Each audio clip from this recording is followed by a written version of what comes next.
This is Essay 6, Niko, from a collection of essays about animals, the wild, and God's playground. On January 4th, 2026, my family member, our dog, Niko, passed away. He died peacefully in his sleep at the age of 18. Niko lived a long, beautiful life, filled with love from friends and family, and yet, his absence has been overwhelming. It's been difficult to wake up each day without him greeting me. Part of that pain comes from the simple truth that he's been in my life for more than half of it. He was there through the awkward middle school years, the rebellious teenage phase, college, and the loneliness and uncertainty of my 20s. I often wonder what he thought of me as I moved through those chapters, especially during my 20s, when self-doubt crept in and I struggled to understand myself. Sometimes I think he may have known me better than I knew myself. Through all these changes, one thing never wavered: his love for me. In the days since his passing, it's been hard to make sense of the emotions I'm feeling. There's guilt, sadness, love, appreciation, and a deep sense of emptiness. Grief always brings a flood of emotions when we lose someone we love, but this feels different. I found myself asking why it feels different than losing other relatives.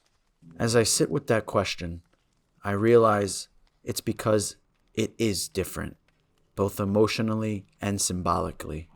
Emotionally, I've been trying to understand how one can feel such profound love for a dog. On the surface, he was an animal, one that didn't speak our language. Yet, that barrier never mattered. We found our own ways to communicate.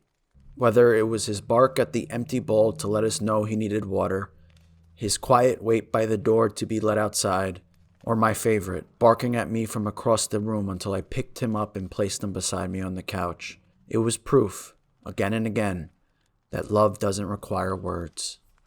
Those moments left such a deep imprint on me that sometimes, for a fleeting second, I swear I see him lying in his bed by the fireplace, just as he always did. I'll catch myself turning towards the space where he used to be, half expecting him to look back at me. I don't know if that's simply grief playing tricks on the mind, or if it's something else. The quiet residue of a love so strong that it is telling me he's looking after me. As I revisit these memories, I can't help but feel deeply blessed, not just for the joy and love he brought to my life, but also for what he gave to my family and everyone who knew him. Still, the gift of that relationship came with its own kind of pain. The final 6 months of his life were especially hard. He was battling both old age and kidney disease, and we did everything we could to keep him comfortable and present, even when others, veterinarians included, suggested otherwise. During that time, as a round-the-clock caretaker, I stopped thinking of him as just a dog. He was family. And in his quiet way, he seemed to be fighting just as hard as we were, holding on, delaying death's arrival for as long as love would allow. I believe my family felt this too.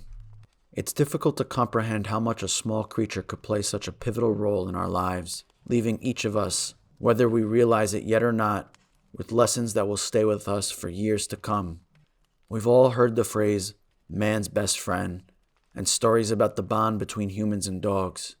But it's only through experiencing it that the meaning becomes clear. A dog offers joy, loyalty, and unconditional love, asking for so little in return, just affection and food.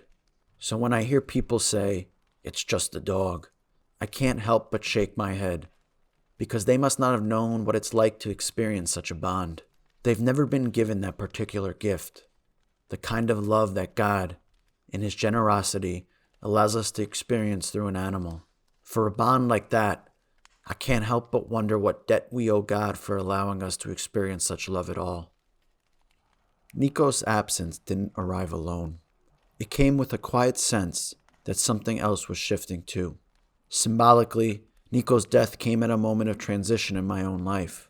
I had just turned 30. It's hard not to connect the closing of my 20s with his passing, especially with only days separating the two.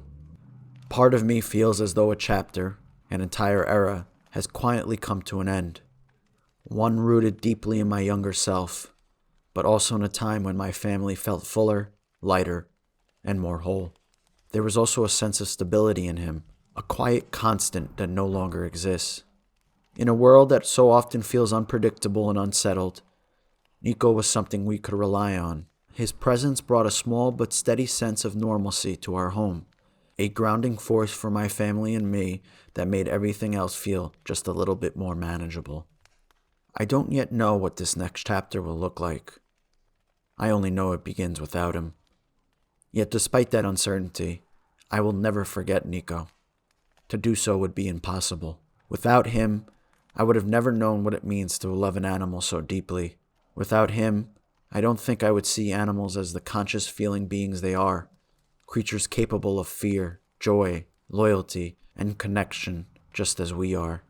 And without Niko, I don't believe I would feel the same responsibility to make the world a kinder place for them. So I end this essay here. Thank you, Niko, for everything, for your love, your patience, and for making me a better person. I love you, and I hope to see you again.